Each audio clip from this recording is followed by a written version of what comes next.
قبل ما نبدأ الفيديو كل يصلي على الرسول. اللهم صل وسلم على سيدنا محمد وعلى آله وصحبه وسلم أجمعين. معايا هنا بقى ايه؟ معايا كوبايتين رز مغسولين ومصفياهم كده من المية، وهنا صينية بايركس. هنعمل ايه؟ هنعمل 3 وصفات النهاردة. اول وصفة فيهم وهنبدأ بسم الله. هنحط الرز اللي احنا غاسلينه كده ومصفينه من المية في البايركس، وهنحط عليه ايه دوت. هنعمله ايه؟ هنعمله رز معمر. دي اول وصفة معانا. هنحط سكر، والسكر حسب الرغبة. انا حطيت هنا هوت يعني بتاع 5 6 معالق كده هوت، وطلع سكره مظبوط. وهحط كمان جايبة زبدة بلدي، ما سيحتهاش اهي، قطعتها وقمت حطها كده في قلب الطاجن. عارفين طلعت تحفة تحفة تحفة. الزبدة البلدي بتودي الرز المعمر في حتة تانية خالص. ومعايا كيلو لبن، انا كنت مطلعاه من الفريزر يعني فك شوية كده، والباقي برضو حطيته لان هو ايه، تحطيه مش مغلي مش مشكلة، مش لازم تغليه يعني اللبن. حطينا كده السكر وحطينا الرز وحطينا اللبن والزبدة. تمام كده تمام. بعد كده بقى هنعمل ايه؟ هنعمل الكاستر. الكاستر دوت بتاع الجلاش. انا كده عملت خلاص الرز المعمر وحطيته في الفرن، وهبدأ بقى اعمل ايه؟ جلاش بالكاستر. دي تاني وصفة معانا.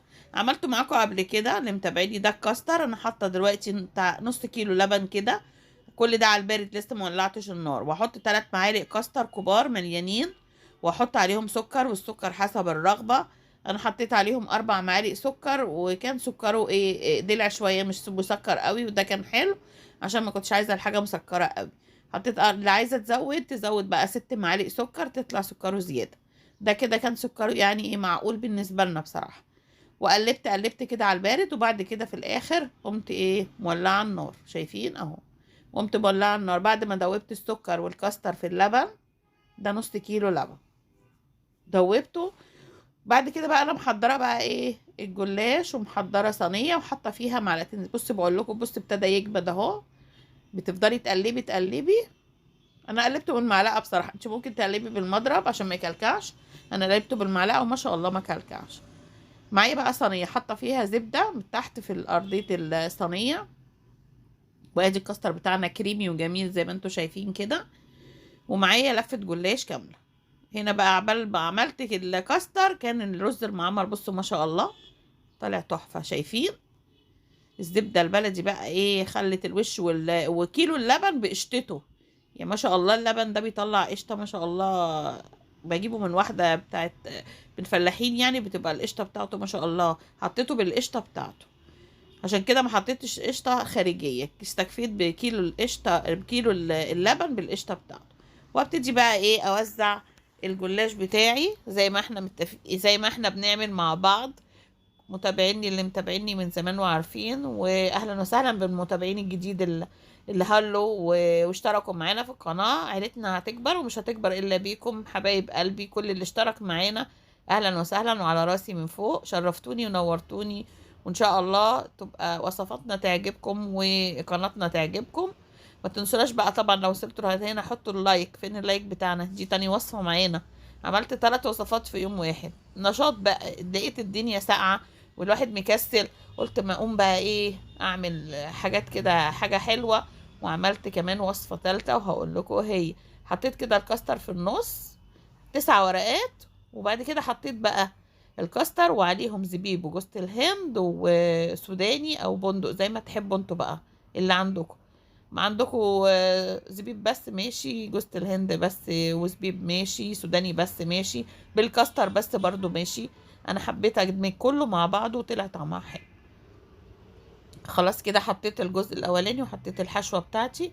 وكل بنراق وراق طبعا زيت ذره زي ما انتوا شايفين، او سمنه زي ما انتوا تحبوا. انا بعمل بزيت زي ما انتوا تحبوا بقى. وكل شيخ وليه طريقه، ودي طريقتنا وجربوها وان شاء الله هتعجبكم وتاكلوا احلى صينيه جلاش بالكاستر جميله والمكسرات. هقطع بقى الصينيه بعد ما عملتها كده زي ما انتوا شايفين، وهي لسه نية. هقطعها وهحطها في الفرن. طبعا انا عامله معاكم العسل قبل كده فما رضيتش اطول عليكم الفيديو واعمل معاكم الشربات بتاع الجلاش.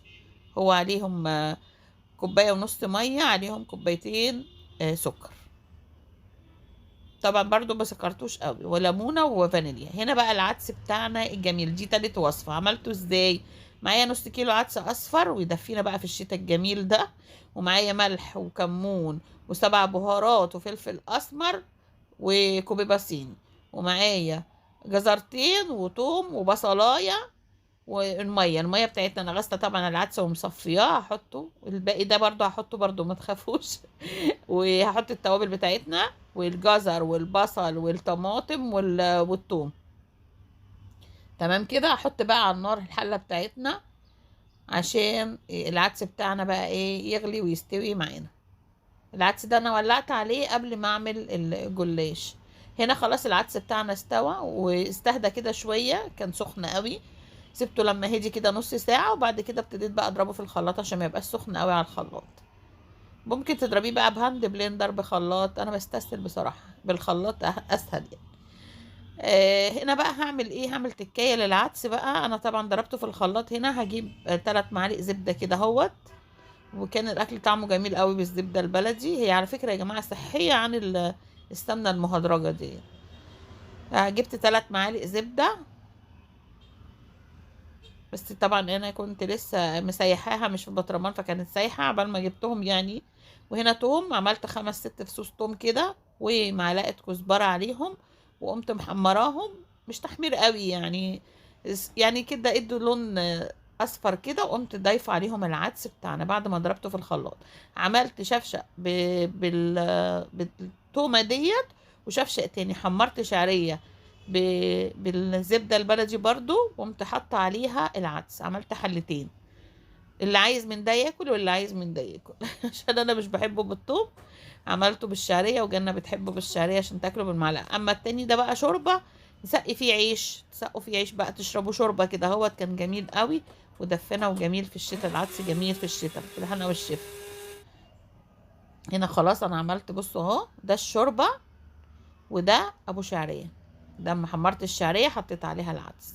ما شاء الله كان جميل تحفه. ومخلله عندي بقى انا طبعا لفت عاملاه على ايدي برضو، كان تحفه جنب العدس لفت وجرجير. وبكده خلصت وصفتنا. وتعالوا شوفوها. ده طاجن الرز المعمر، والشربات هنا بقى سخن. هنسقي بقى الجلاش.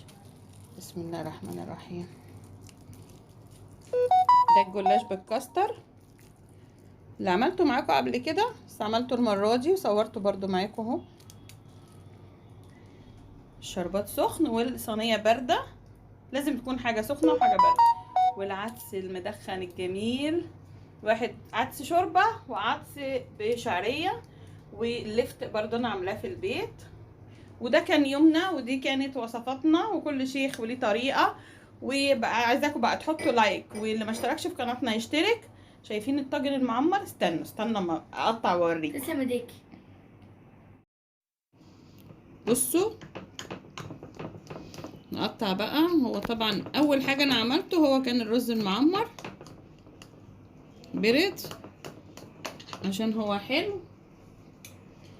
نطلعه كده. بسم الله الرحمن الرحيم.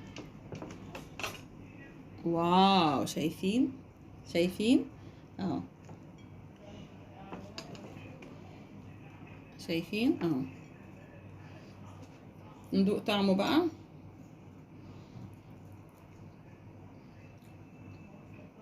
جميل، اقسم بالله جميل. دوق يا رودي كده. رودي واقفه جنبينا. طعمه جميل، تسلم ايديك. تحفه، طعمه حلو قوي الطاجن. بألف هنا وشفا اللي هياكل منه. لايك وشير وسبسكرايب للقناه. اللي مشتركش في قناتنا يشترك، واللي ما عملش لايك يعمل لايك. واشوفكم على خير على فيديو جديد، ووصفه جديده او فلوج جديد زي ما يكون.